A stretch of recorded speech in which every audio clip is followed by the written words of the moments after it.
चलिए बच्चों, आज हम सेकंड एनसीईआरटी का सेकंड चैप्टर पढ़ते हैं। देख लेते हैं कि सेकंड चैप्टर में क्या है। रिवीजन कर लेते हैं अच्छे से और एक बार फिर से पढ़ लेते हैं। बचपन, तो हम बचपन के बारे में जान लेते हैं कि बचपन क्या है। बचपन एक एक प्रकार के हमारा घटा हुआ एक अतीत का कल है और ये महादेवी वर्मा ने इसको सॉरी कृष्णा सोबती, जो कृष्णा सोबती हैं, इन्होंने एक अच्छे से इसको पर्दे पर उतारा है और अपनी यादें, अपना इन्होंने एक यात्रा वृतांत साझा किया है कृष्णा सोबती जी ने। तो चलिए, ये कहती है कि मैं तुम्हें अपने बचपन की ओर ले जाऊंगी। मैं तुमसे इतनी बड़ी हूँ कि तुम्हारी दादी नानी भी हो सकती हूँ और सभी लोग मुझे परिवार में मौसी भी कह सकते हैं, बड़ी बुआ भी कह सकते हैं, जीजी भी कह सकते हैं। तो पिछली शताब्दी में ये पैदा हुई, यानी इन्होंने एक साधारण शब्दों का यूज नहीं किया, इन्होंने पर्यायवाची शब्दों का इस चैप्टर में प्रयोग किया है। जैसे नीला, ग्रामीणी, जे, ग्रे, चॉकलेटी, ठीक है, सफेद पहनो, गहरे नहीं, हल्के रंग। अर्थात ये एक सामाजिक में बोले जाने वाले वे शब्द हैं जो समाज में दिन प्रतिदिन बोले जाते हैं और तरह तरह की पोशाकें पहनी जाती हैं। तो पहले फ्रॉक, निक्कर, वाकर, स्कर्ट, लेंगे, यानी पुरानी बातें उन्होंने इस चैप्टर में कही हैं। लेमन कलर का इसमें यहाँ पर यह भी है कि बचपन के फ्रॉक तो लेकर लेखिका को बहुत ज्यादा पसंद होते थे, परंतु वो अपने रुमाल और बालों में इतराते रंग बिरंगे का रिबन लगाती थी। इसके बाद में हम इसके क्वेश्चन आंसर भी देखेंगे, तो प्लीज देखते रहें। मुझे अपने मोजे और स्कर्टिंग भी अच्छे से याद है। तो बचपन में हमें अपने मोजे क्या करते थे, लेखिका खुद धोती थी। ये क्वेश्चन वेरी इंपॉर्टेंट आता है। वहां पर क्या किस चीज की मनाही थी सबसे ज्यादा? नौकर और नौकरानी को मोजे धोने के लिए नहीं दिए जा सकते थे, इसकी सख्त मनाही थी। तो हम बच्चे इतवार को क्या करते थे, इसी में लगाते धोल और अपने मोजों को धोने के बाद जूते पॉलिश करके चमकाते थे। जब जूते कपड़े या ब्रश से रगड़ते तो पॉलिश की चमक उभरने लगती। आज भी मुझे बूट पॉलिश करना अच्छा लगता है, ठीक है, पहले से कहीं ज्यादा आरामदेह है। अब नई किस्म के शू आ चुके हैं, तो नए जूते मिलते तो उसके साथ नए नए जब जूते मिलते तो इलाज जख्म हो जाता है। तो परंतु क्या है कि हम लोग क्या करते थे, पहले उस समय रुई लगाया करते थे, यानी साधारण होते थे। और हर सैटरडे ऑलिव ऑयल, यानी शुद्ध सरसों का तेल भी इसको पीने के लिए, या कैस्टर ऑयल जो नॉर्मल ऑयल होता है उसको पीना पड़ता था। ये मुश्किल काम है, नाक से इसकी गंध आने लगती थी। इससे कहते थे कि शरीर शरीर इसकी जो खाल को जितना इसको पिलाया जाए उतना आराम होता है, परंतु ऐसा देख माना जाता है।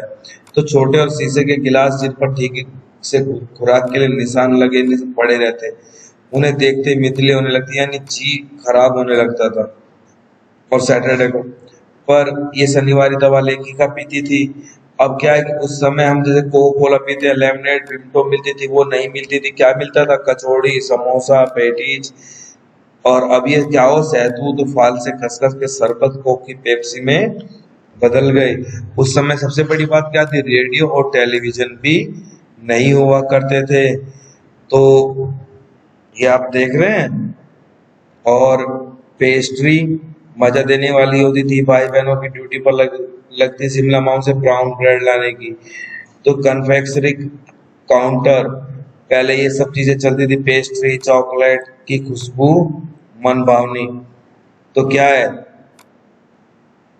सबसे पहले चॉकलेट लेखिका बहुत खाती थी बिस्तर पर बैठ करके, परंतु उसे खड़े होकर के खाना अच्छा नहीं लगता था।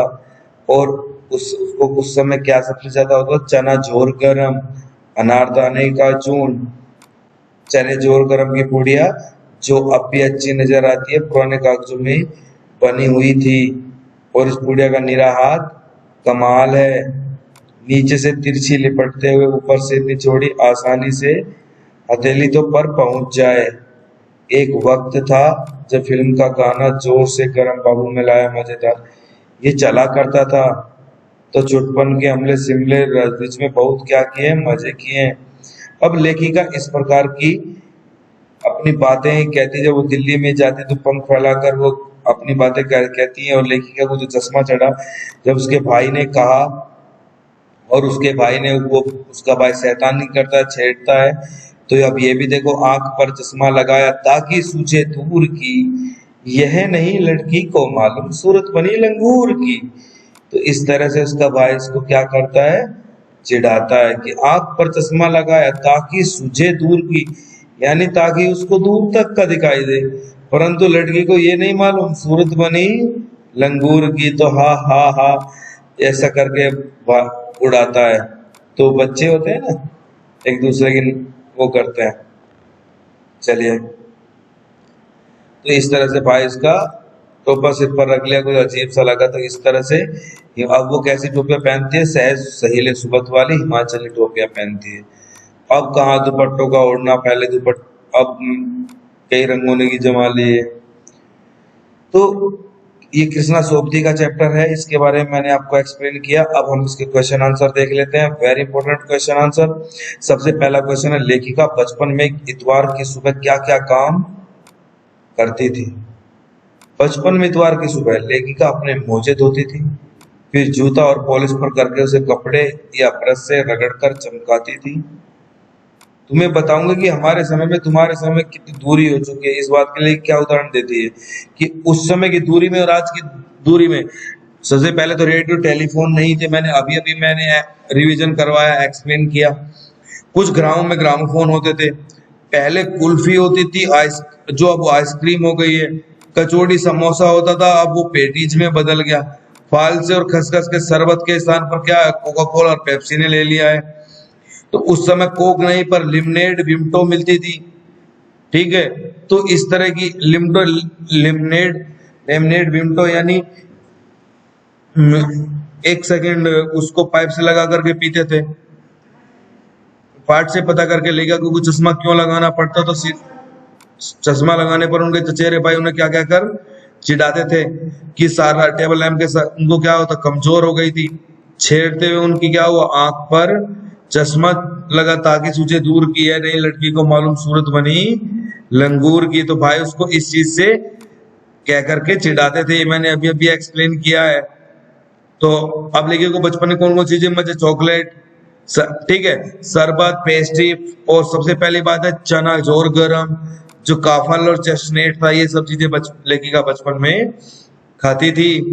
आप भी देखो, लेखिका के बचपन में हवाई जहाज की आवाजें, घुड़सवारी, ग्रामोफोन, शोरूम में शिमला कालका ट्रेन का मॉडल, आश्चर्यजनक आधुनिक चीजें थी, क्योंकि ये चीजें पहले आधुनिकता पहले कभी देखी नहीं।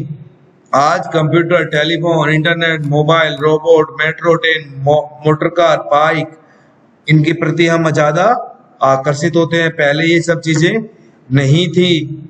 अब 1935 से 40 लेखिका को बचपन में शिमला में अधिक दिन गुजरा। उन दिनों के शिमला के विषय में जानने का प्रयास करो। तो नेक्स्ट क्वेश्चन है, शिमला में गुजरा और शिमला में विकसित होने लगा तो रेस्टोरेंट, मॉल, अच्छी दुकानें आदि खुल गई थी।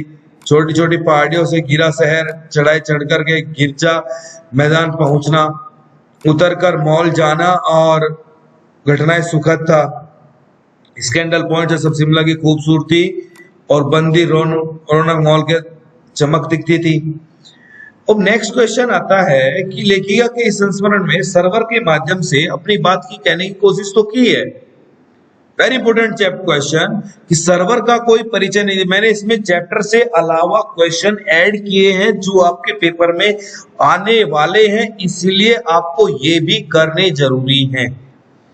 इसके लिए बच्चों को आपको बहुत ज्यादा जरूरी है कि ये जरूरी नहीं है कि आप ये पूछें कि ये सिर्फ एनसीईआरटी के क्वेश्चंस पेपर में आते हैं, नहीं, चैप्टर के अंदर से भी क्वेश्चंस आते हैं, ये स्वाभाविक है क्लास 6 से, ठीक है। तो सर्वर का नाम लिया, सर्वर का नाम लेखिका ने संकेत लिया। अब सर्वर कोई पत्रकार उनका मित्र लेखक रहा होगा जिससे वे अपनी जीवनी सुना रही हैं। तो इस प्रकार का ये क्वेश्चंस वेरी इंपॉर्टेंट थे।